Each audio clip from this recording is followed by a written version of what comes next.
Hello everybody, so I'm going to do the mushroom trial today. I've done it a few times already.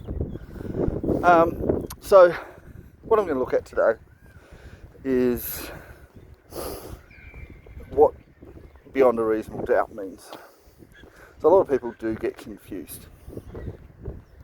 So when we talk about beyond a reasonable doubt, they're saying that you have to accept that this is pretty close to 100% certain, but there might be some silly reason why it's not. And the best way to describe that is to look at conspiracy theories. We think of conspiracy theories as being absolute nonsense that only very silly people could believe. But conspiracy theories actually vary in terms of how silly they are. So we got ones like lizard people control the world and the world is flat and all sorts of things like that. And then we get the ones that actually might be true. And in fact, some of them do end up being true, and then we might even change our way and consider that opposition to what was once considered a conspiracy theory is itself a conspiracy theory. For example, I could say there was a stage in human history when most people believed that the world was flat, and anybody who said the world was round was a conspiracy theorist. In fact, Galileo, I think it was hung for saying that the world was round, because it was so ridiculous to think that. And yet today, you would be one of the silliest people in the world to think that the world could possibly be flat. There still are people that believe it, but they're very much in the minority. And that's why we are quite careful when we talk about conspiracy theories. Conspiracy theories are not simply made up by idiots. They are genuine attempts to question the official narrative. In fact, the term conspiracy theory only came about after JFK's assassination in 1961. Before that, conspiracy simply meant a type of crime where a number of people had conspired or planned to commit a serious crime. For example, treason or assassinating the king. And so definition changed. So I wanted to now look at what the definition of beyond a reasonable doubt is.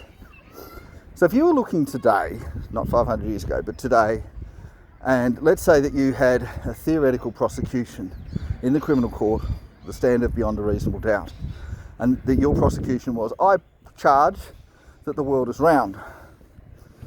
Now, the opposition to this, the defence, if you like, would be saying the world is flat. And some people do believe that. But do they have reasonable doubt to think that the world is not round? And the answer is no. So that would win in a criminal court to the standard of beyond a reasonable doubt. And we can say beyond a reasonable doubt the world is round. Now let's look at something slightly less believed, but still generally believed to be true, and apply the same kind of test.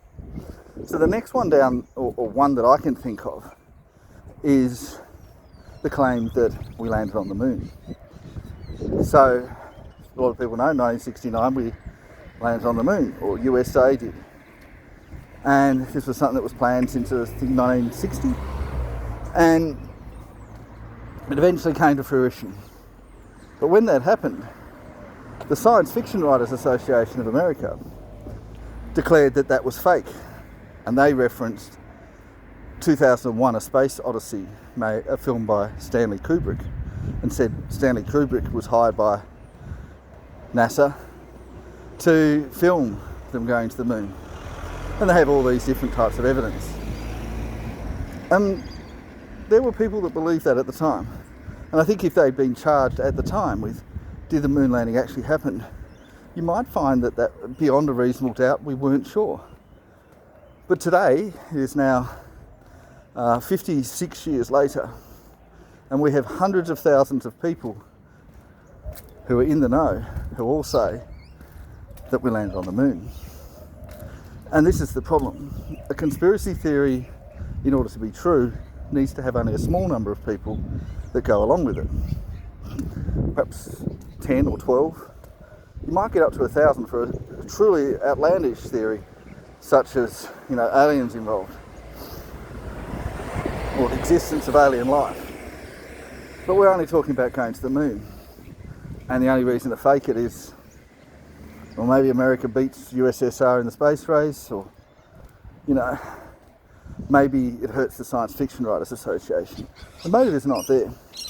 So if you were charging them and said in a criminal court, we landed on the moon, I charge you with the fact that we landed on the moon, would you be able to say beyond a reasonable doubt we didn't? No. Would you be able to say, oh, beyond a reasonable doubt, Stanley Kubrick made a movie about it and they were all actors? No. So that one would pass the test. But I wanted to now look at something a little bit less likely, but still a conspiracy theory. And that is the claim that a certain virus that came out officially on 31st of December 2019 was natural, came from bats. And the opposition is that it was man-made, either man-made in a lab deliberately, perhaps to hurt China or perhaps to hurt USA or something else, or else it was not deliberate but was a lab leak. And particularly recently there's been a bit of information about it in relation to gain of function research and all that. If you're going to try them in a court, would you find beyond a reasonable doubt that it was definitely natural? And you would say beyond a reasonable doubt, I don't think we can quite say that. There is a reasonable doubt. It's not a great doubt. It doesn't mean that the majority of people think it was man-made, because the majority of people still think it was natural. But there's enough doubt to be beyond a reasonable doubt. There's enough reasonable doubt. And that's sort of the line. So in order to believe the mushroom murder trial to be guilty, we need to accept that the narrative presented by the prosecution is as likely to be true that we land on the moon. Because if it's only as likely to be true as that certain virus is to be natural, then that's not enough. That's not enough for a guilty verdict. So, does it rise to that standard? Well, the narrative that we need to accept, so we have a certain accepted facts. So the certain accepted facts is that she did cook. Erin cooked. 4 people ate it besides herself. All 4 got sick. 3 of them died. The other one went into a coma and almost died. And in order to accept that as true, we need to accept that there was no motive. In fact, not only was there no motive, but they were the only people that supported her in the world. And we need to accept that there was an orange plate. The only surviving witness said there was, and that she ate off the orange plate so that she knew she wasn't poisoned. And we need to accept that this was beef Wellington, and it was cooked in parcels, which beef Wellington isn't cooked in. But they're saying that she changed the recipes that much so that she cooks it in parcels. Beef Wellington itself is one of the most complicated dishes in the world. It takes several hours to cook, and is not something you would normally cook for lunch. It's very inefficient in spreading out the poison in something like death cap mushrooms, and she also used regular edible mushrooms as well as death cap mushrooms. Death cap mushrooms themselves affect people differently depending on who they are. Some people will be completely immune to them, others will be resistant, and others will die by just smelling them. So if you were going to poison someone, this is not the method you'd used. You wouldn't use death cap mushrooms. You certainly wouldn't mix them in with regular mushrooms. And why would you cook them in a beef Wellington? And the other problem is, if you're going to do it in a beef Wellington, why are you cooking them in 6 separate ones? Well, they're not sure if it was 5 or 6, but it doesn't really matter. When you know that you cannot cook them in 6 separate ones on a stove at the same time, so you have to cook them on the stove, and then you'd have to prepare them separately, which would take up the entire kitchen, probably more than the size she has in the kitchen, unless she has an enormous kitchen. You wouldn't be able to cook them at once. You have to do them in at least 2 batches, possibly 3. And then you'd have to cook them in the oven again in at least 2 batches, possibly 3. And they wouldn't all be hot at the same time, wouldn't be evenly spread. And in order to do that, if you work out, assuming she started that day and didn't cook it on previous days, she'd have to be starting at about midnight in order to have it ready by lunch. And that's just simply implausible. And if she cooked it the previous day and then just heated them up on the day, she's not going to have enough fridge space, and then you're not going to have enough oven space or stovetop space and so forth. It's just not going to be possible. I'd say It's not even not plausible. It's essentially not possible. In other words, the case is so unlikely that if you were to charge her with not murdering them, it beyond a reasonable doubt that she it would survive the beyond a reasonable doubt thing. So beyond a reasonable doubt, she didn't murder them. In other words, she would win on appeal, and appeals are very rarely won. So this is the strange thing. If you look at the media, they all tell you that she's definitely guilty. But if you look at the reality, there's no possibility for her to be. And most of the trial has been concerned with fluff. And most trials are, to be honest. I'd say every trial is. Most of the trial is irrelevant. Did she buy a dehydrator? Yes, we know she did. Did she lie about it? Yes, we know she did. Does that have anything to do with whether she's guilty or not? Absolutely not. Did she give the police the wrong phone? Maybe. Does that have anything to do with it? Probably not.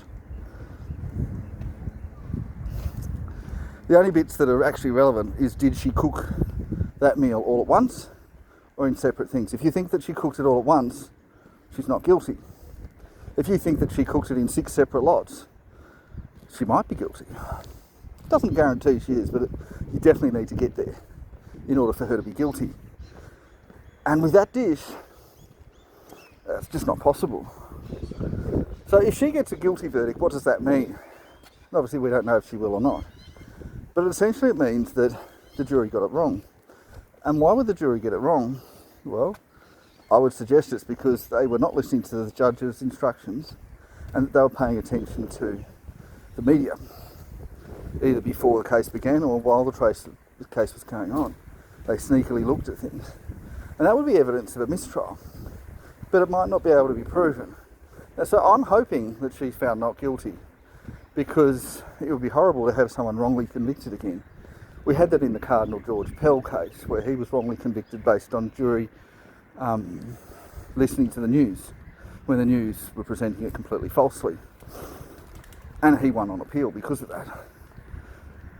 And I'd hate to see that again.